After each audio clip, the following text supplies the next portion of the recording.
Museums are more than places we visit on a field trip. Across the country, museums protect our shared history, care for wildlife and collections, strengthen local economies, support job training, and spark curiosity in people of all ages.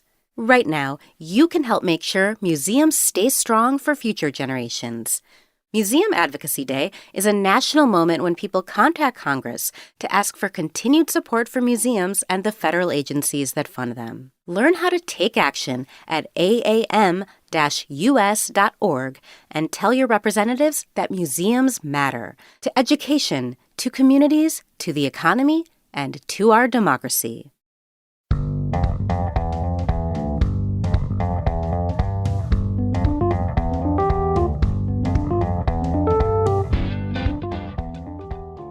Hello, welcome to a bonus episode of Geek Warning, the cycling tech-focused podcast from Escape Collective. I'm Dave Rome, and in this episode, I'm getting geeky on the topic of spokes.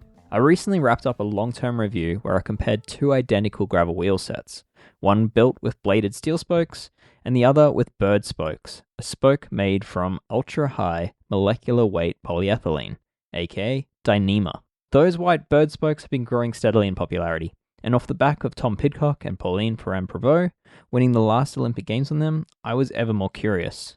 To help with that curiosity, Tristan Thomas of the New Zealand-based wheel company WheelWorks lent me some of the wheels in order to get some answers to questions I had. This review is now live on Escape Collective. Meanwhile, this episode is a sit-down with Tristan to talk more broadly about spokes and all the considerations around that interesting Berd product. Just a quick note for those listening on our free feed. Like many of our podcast episodes, the full-length versions are only available to members.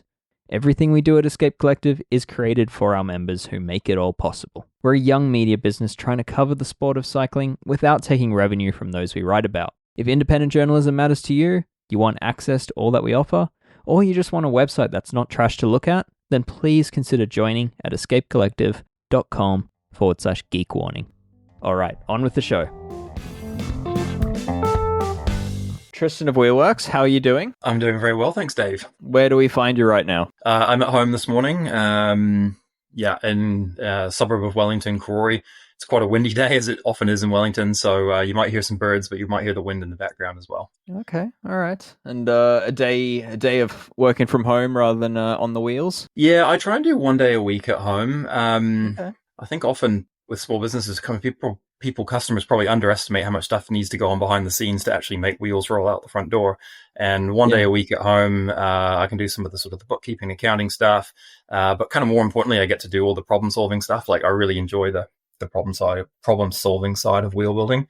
And my work from home day is often working on the fun, exciting new stuff that makes our lives just that little bit easier and helps us build slightly better wheels. That gets me curious. What's the current problem you're trying to solve? The one I'm working on at the moment is we've got a really neat computer controlled spoke cutting machine that I've built over the years, and we supply spokes to some of the local bike shops and wheel builders, and we're trying to get just a nicer way of telling them what lengths they've ordered. We're currently color coding them, but they kind of need a little color coding decode sheet that we supply with it to figure that out. So I'm working on basically getting the Raspberry Pi to print the lengths and models and quantity onto a little receipt printer so we can attach that. And it's all pretty neat. It's got a little load cell in there, so it counts the spokes for us. We can cut them to the absolute perfect length. There's no kind of human that needs to put a number in or eye something up. It's all done from the computer, so there's no error that creeps in. Yeah, very cool. Yeah, I mean, you've certainly over the years made your own tools to solve many problems, and that's I guess that's often how we've connected is whether it's like a spoke detensioning machine, which we might talk about later, or a robot to cut your own wheel boxes or various things. I mean, it's always fascinating. But for people that aren't familiar with WheelWorks, I mean, what's the elevator pitch? Well, we're coming up on our 20th birthday, so I've been doing this for a long, long time now. I started because I was really fascinated with how a good pair of wheels can take a really average bike and turn it into a really nice riding bike.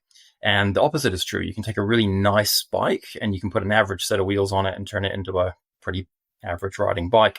And I was just really fascinated by that. And, this was at a time that was kind of like definitely pre-modern internet. Mavic ruled the roost. Every bike came with a pair of Mavic Asciums. The higher end bikes came with a pair of Mavic Ceriums. And there was just a lot of room, I thought, to do something a little bit better, a little bit more customized, and make people's bikes better. And I got really fascinated by that. And at the same time, I got really fascinated with this is a process. It's a little bit like cooking a cake or baking a cake. You have all these ingredients, and the ingredients all need to be good quality. But how you mix them together, how you put them in, how long it stays in the oven for, making sure that the oven comes up to temperature at the exact same time. All these things make a really, really profound impact on how good the wheel is. And I don't think I'm OCD. I don't think I'm a perfectionist, but I really like getting that process and basically making sure that there's no room for error to creep in, so that you can build a wheel. Building a wheel is not that difficult. Building a good wheel really isn't much more difficult than that. It's not that hard.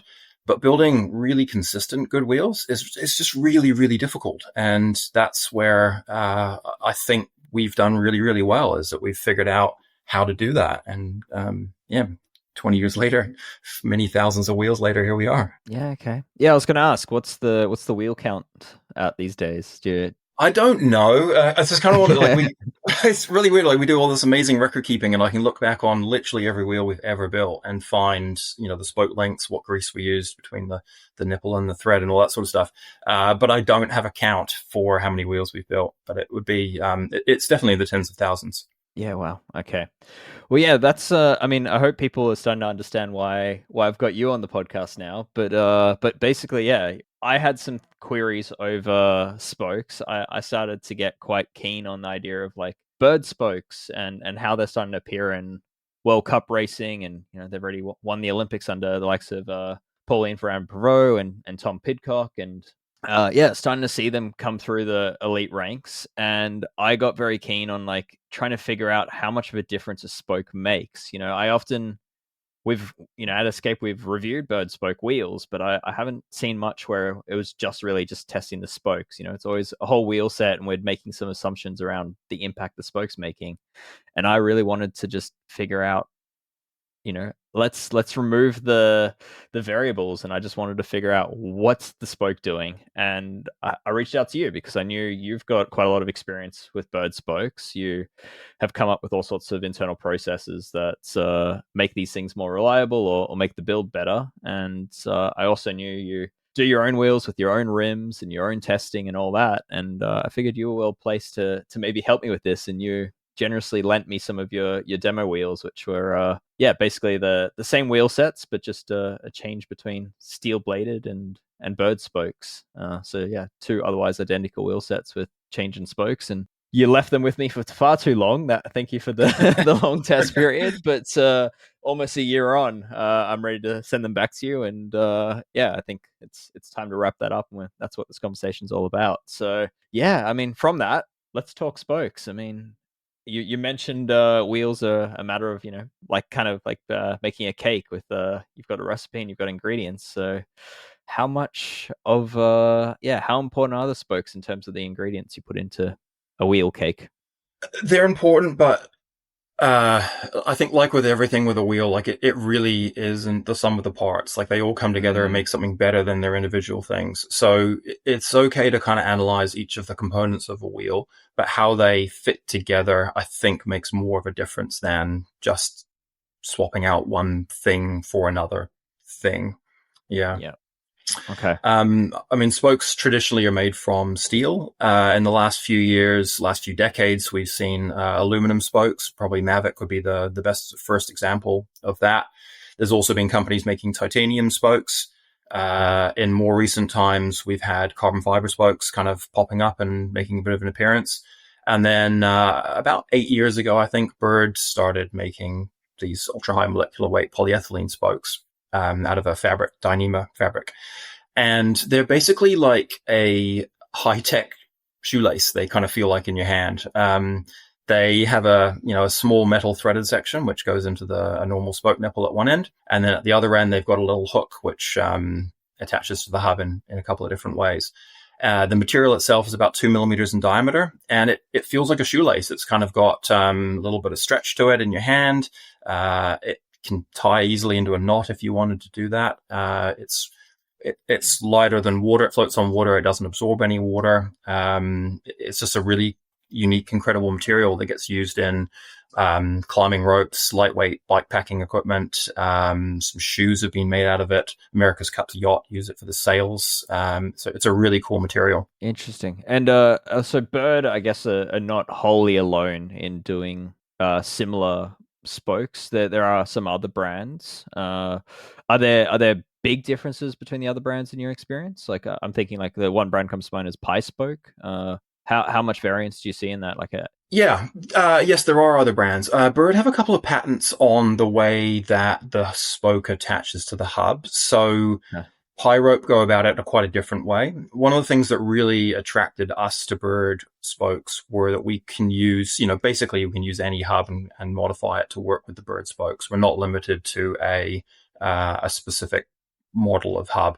And that kind of, I guess, comes back to our ethos where, we want to be able to pick the right components for the customer and make sure that that turns into a good wheel set for their bike, not kind of be dictated to by one or the other. So, to the best of my knowledge, Berd are the only company that make a spoke that has that kind of hook on the end of it and work with a reasonably wide variety of hubs. We haven't built any of the Pi Rope wheels, but we've definitely seen a couple of them. And it's interesting. It's just a different way of going about, skinning the cat. Yeah. Yeah, I mean, let's sort of rewind a bit for people that might not be super familiar with all the spoke options. I mean, can you give us a kind of a broad overview of some of the positives and negatives of the different spoke materials? I mean, let's, I guess, starting with steel spokes. I mean, that's the traditional one. Chances are people currently listening to this probably have some steel spoked wheels in the garage or in the house. So, what's the general idea of steel spokes and why have they become sort of the ubiquitous option? Steel's a pretty amazing material. It kind of does everything, pretty well. And humans have figured out how to make good steel and work with it for, a couple of 100 years now. So steel spokes, modern steel spokes are really, really good quality. They don't break. They can be made into a, very skinny spoke that's just incredibly strong. Like with both a normal steel spoke and the Berd spokes, like we've sent them up to some lab testing at the university.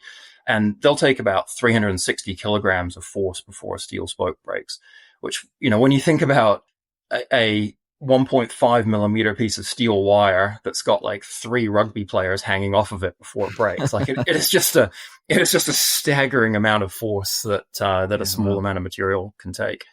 Huh. And steel works very well for spokes because it's reasonably light. Stainless steel doesn't rust. It's got a really nice ability to bend and flex, kind of the quote unquote right amount. And then it's, relatively easy to make. It's relatively easy to make into a flat profile for aero spokes. So it's just come to be because it has all of the right, elements to do that. Yeah. Okay. And then, so you mentioned aluminium spokes before. What brought that to market? Like what were the design goals of that? I think Mavic were the first to kind of bring this into the mainstream. And I can't obviously speak for them. From the outside, it appears that they wanted something that was reasonably unique, looked a little bit different. That was at a time when they seemed to kind of go down a couple of, I think what in hindsight turned into be cul-de-sacs with their developments, where they kind of went down a road and it just kind of didn't turn out to be the right road. And that appeared to be the reason for the aluminum spokes. They're making a bit of a comeback now. There's another couple of companies that have been producing them. I mean, i9, Industry 9, and in Asheville, South Carolina. They've been making them for a few years. I was lucky enough actually to be there a couple of months ago and see how they're being made. Almost 20 years, I think. Yeah, I think you're right. Yeah. Yeah. I don't know if I can plug a Pink Bike article, but there was a really interesting interview between Clint, their owner, and one of the Pink Bike guys talking about like how the company was formed and their kind of early days with spokes. And he was talking about, Clint was talking about making the wheel spokes by laser cutting an entire sheet of material to make each of the spokes in kind of one big thing, which is just wild. And they kind of came about the aluminum spokes from that direction of like, we've got these amazing machines. We've got this ability to make stuff. Like what can we make with it? And, it's incredible to see an aluminum spoke come out of a Swiss CNC machine in a single operation. Like there's a piece of raw material goes in one end and a spoke pops out the other. It's just it's a modern miracle. Yeah, that's very cool. And so for like i9 and now like say Garbrook is the other one that I think have a product that has a lot of i9 vibes in it. What's yeah, could you speak to I guess what the design goal of that is? Like is it weight? Is it just to have pretty colors? Is it stiffness? What are they trying to achieve there? I think they're trying to achieve all of those things. Okay. The carbon fiber, I think we can probably put into that sort of bucket as well. Like all of those materials, the carbon fiber and aluminum, they're very stiff materials. They're not especially aerodynamic, so we're not going to see them on carbon fiber is a little bit different, but we're not going to see aluminum on a high performance aerodynamic road wheel anytime soon. But they are designed to be a very laterally stiff wheel, which will suit some riders and some riding styles very, very well. And it will be absolutely horrendously horrible for other riders and other riding styles. Yeah, yeah, fair enough. Okay, we'll get into that, and then yeah, what else do we have left? Titanium.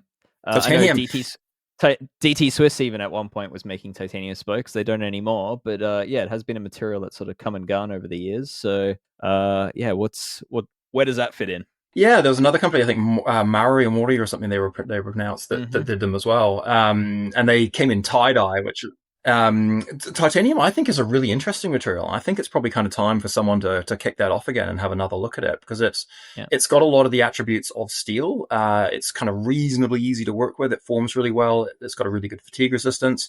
It doesn't corrode, and it's got some of the kind of Berd characteristics where it's a very springy, stretchy material. So I would like to see, we don't have the budget to tool up for making titanium spokes, but I would absolutely love to see someone, give that another crack with modern titanium materials. I think it would be really fascinating. Yeah, I recently spent some time on like the Shimano XTR race wheels, the new generation that came out with Di2, and those have got titanium spokes, which is very intriguing. But yeah, the wheel set price was high enough that Shimano in Australia is not importing the wheels, and so I wasn't left with a set for proper tests. So, but yeah, maybe a fringe comeback, we'll call it.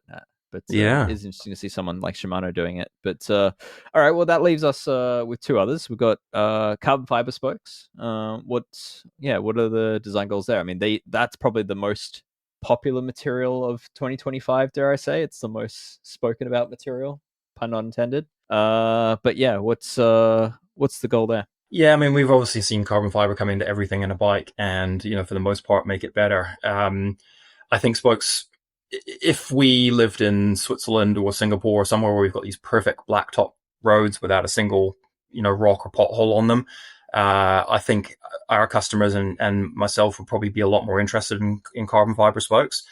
For where we live, where we've got a lot of these kind of rough chip seal roads, for a lot of our customers that are doing a lot of gravel and certainly mountain biking, the carbon fiber spokes just give the material itself just gives a really stiff, harsh sort of feel to it. So if you are a world tour sprinter needing a very stiff wheel on a smooth road, then I think it would be a very good material for that.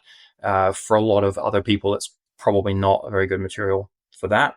It still has some issues as well with how do we attach the carbon fiber spoke to kind of both the rim and the hub, but more specifically the hub. So at the moment, and I know this is going to change quite shortly, but at the moment there's no carbon fiber spoke that I'm aware of that can just fit into a normal J-bend or straight pull hub. You need a dedicated hub for it.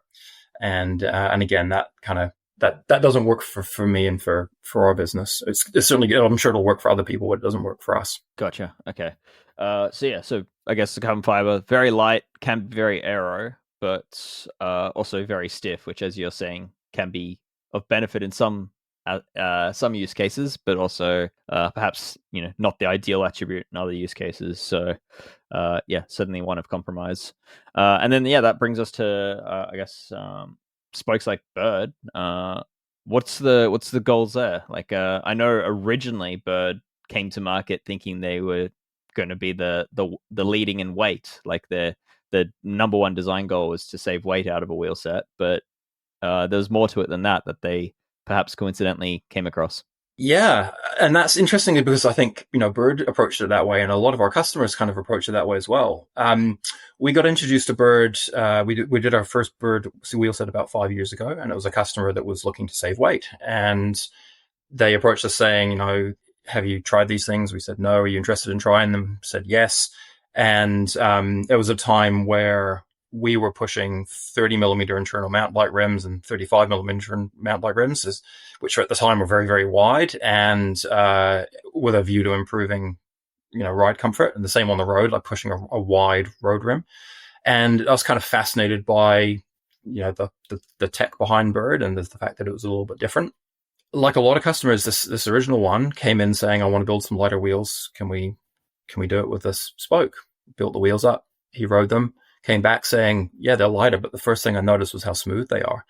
And that was, for me, that was the real, kind of eyebrows went up and go, really? That's interesting. That's something that, lighter is great, but if we can make wheels that are smoother, especially as kind of gravel was coming on at the time, that's really cool. And that's something that and I think our customers can really get behind. Yeah. And I think I can't speak for Berd, but I think that was an accidental side effect of what they created. It seems so, yeah. Certainly, going back over some of the original interviews, Berd, only ever mentioned weight, and sort of, the ride quality aspect was just, a happy outcome almost. So a lucky outcome in some ways. Yeah. But, that's certainly my main takeaway from the test. And, when you're hearing this, there'll be a full write-up on Escape Collective about this. But, the ride quality for me was not subtle. Like it was a night and day difference between swapping between the steel bladed and the Berd spoked wheels. So yeah, definitely a cool experience. I guess we'll get into some of the positives and negatives in that, because there are trade-offs in some of that comfort. But may as well get into it now. Speaking of Berd spokes versus probably the most comparable thing people might be comparing against, which would be a steel bladed spoke. That might be like a DT Swiss Aerolite or a Sapin CX-Ray, or what's the spoke you normally build with? There's another one. The Alpina Ultralight Aero is the Alpina equivalent. Yep. Gotcha. Alpina, what's the story with them? For people that aren't familiar with Alpina? They're a really neat company. They were founded in Italy, I think 1926. They have a history of making motorcycle spokes, and they are ISO 9001 certified to be able to supply all the BMW motorcycles and stuff like that. So they're a really quality-oriented company. They're really, really neat. They made a lot of spokes for the kind of Italian, I think you're probably old enough to remember, all the Italian brands of the 90s and 2000s. Most of them, Giappone, Miche, a lot of the Campagnolo wheels, which possibly still use them. And, those brands I think were doing quite well. A lot of those brands disappeared. Alpina had all this technology to make these amazing spokes, but they had no aftermarket presence. And just in the last couple of years, that's been kickstarted by a couple of people based in the Netherlands that have pitched Alpina to, wheel builders like ourselves with a kind of an aftermarket option rather than you can only buy spokes in quantities of 10,000 kind of option. The quality is amazing. I could talk a long, long time. Had some really neat conversations with a guy there, Matteo, that's the head of their quality control. And they've just been an amazing company to work with. The spokes themselves are beautiful. They're amazing quality. The guys to work with, the team to work with there are easy. Inventory is held. It's easy to order. They've just been a breath of fresh air. I'm sure there'll be other wheel builders listening to this, and get in touch with the team at Alpina. They've just been brilliant if you're looking for an alternative but high quality spoke supply. Okay, sounds like a bit of the underdog in the space then. Yeah, I think you're going to see a lot out of them in the next couple of years. They've got some pretty ambitious plans. There's nothing holding them back in terms of production capacity or quality. It's just, I think, as the market, changes and comes to them, I think they'll be there. They're really good. All right, well, let's talk about some of if someone were shopping for some wheels, some hand-built custom wheels, and they're sort of tossing up between maybe something like a Berd spoke and versus the equivalent steel-bladed spoke. Let's start with costs. When you're building up a wheel set, what are sort of the prices of each option? Yeah, so the Berd spokes will be more expensive than a high-quality steel spoke. There's not a lot of way of getting around that. Each spoke is more expensive, and then you've got 48 of them, so it kind of multiplies, or 56, so multiplies that number quite quickly. I don't think there's much of a way to get around that. It might change as Berd get a little bit bigger and and start making more spokes. But that's obviously that's their prerogative or Yep. not to do. Yeah. Yeah, you obviously deal in New Zealand dollars, but can you give me some sort of rough ideas on what a wheel set might cost with, like, say, a nice double-butted round spoke versus a bladed spoke versus a bird spoke? Yeah. So with a high quality pair of hubs, our one of our carbon fiber rims and a high quality steel spoke, we'd be looking about 3,600 New Zealand dollars. And around about 4,000 New Zealand dollars for the same spec with a similar spec with Berd spokes. Okay, all right. And then if it were a round butted spoke, is that sort of sitting? That would take another couple of $100 off of the bladed steel spoke price. Yeah. Okay. It might be a good time to mention that it's very, very rare that we would use a round spoke on a nice carbon fiber rim. They just kind of don't really go together that well. Sure. Okay. Yep. So certainly leading people towards either bladed steel or alternative rather than a cheaper steel spoke. Yeah, definitely. I mean, it's nothing about the cost there. It's just more about the like a carbon fiber rim has it doesn't banana in shape when it gets a side load. It kind of stays as a hoop. It just the whole thing twists. And so because of that, you can actually get away with using a very light spoke, which is what you're finding with the Berd spokes. And the wheel kind of retains its shape. It retains its ability to kind of track reasonably well. So there's kind of no need to use a really thick, heavy steel spoke in a reasonably stiff carbon fiber rim. It's just not a combo that goes together very well. So that's why using a carbon fiber rim, that's why we can use a really light steel spoke. Gotcha. Okay. And how would that change if it was an aluminium rim? Is that, Yeah, so if you went to like a really lightweight aluminium rim, then the rim itself, as you take a side load, the rim itself will kind of banana or Pringle in shape. And that's where the spokes are then, rather than kind of holding the rim, they're trying to pull the rim. And that's where a thick, heavy spoke will really help the wheel track better and ride better. So, generally speaking, there's going to be exceptions to this, but generally speaking, an aluminium rim, we would use a stiffer round section spoke, and a carbon fiber rim, we would use the lightest, flexiest steel spoke that we can get away with. Gotcha. Okay. So in this scenario, if you were building wheels with Berd spokes, you'd be strongly recommending like a slightly stiffer carbon rim versus a lightweight, flexible aluminium rim? Definitely, yeah. We have built some lightweight aluminium rims with them, and there'll be some people that works for, but it's not for many people. Yeah, gotcha. Okay. All right. Very cool. Okay, so those are the costs. Yeah, so roughly like half of 3,600. What's that? 1,800 off the top of my head. 1,800. Yeah. 2,000 USD. Between a nice bladed steel spoke wheel and one with Berd with the WheelWorks branding and from the House of WheelWorks. Weight wise, what are the differences there? Yeah, it's 2.5 to 4.5 grams. So 2 grams of spoke.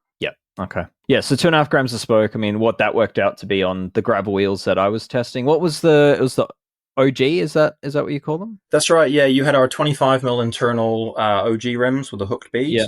They were 35 millimeters deep. And then you had 24 hole dial hubs as well. So that's a hub that we designed. And obviously one with the Berd spokes, one with the DT Swiss Aerolite spokes. Yeah, so the Berd spoke wheel was 1,481 grams with tape and valve, and then the steel spoke wheel was 1,560 grams, again with tape and valve. So, so what is that, like a 70, 80 gram difference between those wheels with just 24 spokes front and rear? So, not a insignificant difference. Like, certainly enough that it's very obvious on the scales that there is a difference. So. So we've got steel spokes. Steel spoke is cheaper, but also a little bit heavier versus Berd. But I guess we spoke about this before, that there is actually a ride quality difference and sort of therefore a stiffness difference as well between these two options. I guess to get one of the big negatives out of the way, the Berd spoke is a round section spoke, and so I measured them at a little over 2 millimeters diameter, and so there is going to be an aerodynamic penalty if you're focused on that. If your average speeds are high, if you're building up like a road or racing wheel, then I would probably be saying that maybe the Berd spoke isn't the ideal option.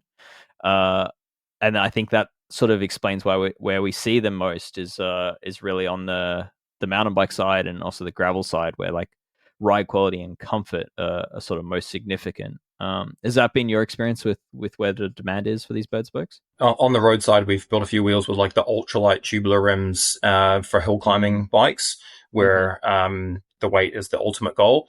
And more recently, we've been building a few pairs for e-road bikes as they kind of come on stream. Because obviously the aero loss there, I mean, who cares when you've got 320 watts of motor, and you probably care more about the ride comfort. So that's been really interesting. We do sell them for mountain bike. We do get demand for them for mountain bike. We had Sammy Maxwell win the under 23 world champs on a pair that we built for her. But the biggest demand for us at the moment is definitely the gravel area. It's where, the speeds, even though gravel racing is getting faster, we're not into the aero is everything kind of area. But the ride comfort, especially after a long gravel race, and certainly like the long events that we get, the comfort is just game changing for riders. It really is. Like it's kind of, I mean, well, you wrote it, but it's just incredible. It's like dropping 5 psi to your tires. It really does make a huge difference. Hello. Just me interrupting in a slightly different tone to tell you that this is where the episode ends for those on our free feed. Members of Escape Collective get exclusive member-only podcast feeds that work with all popular podcast players. Plus, you'll gain full access to everything over at escapecollective.com, including the related product review to these spokes we're talking about. For more, head to escapecollective.com/geekwarning. Thanks for tuning in.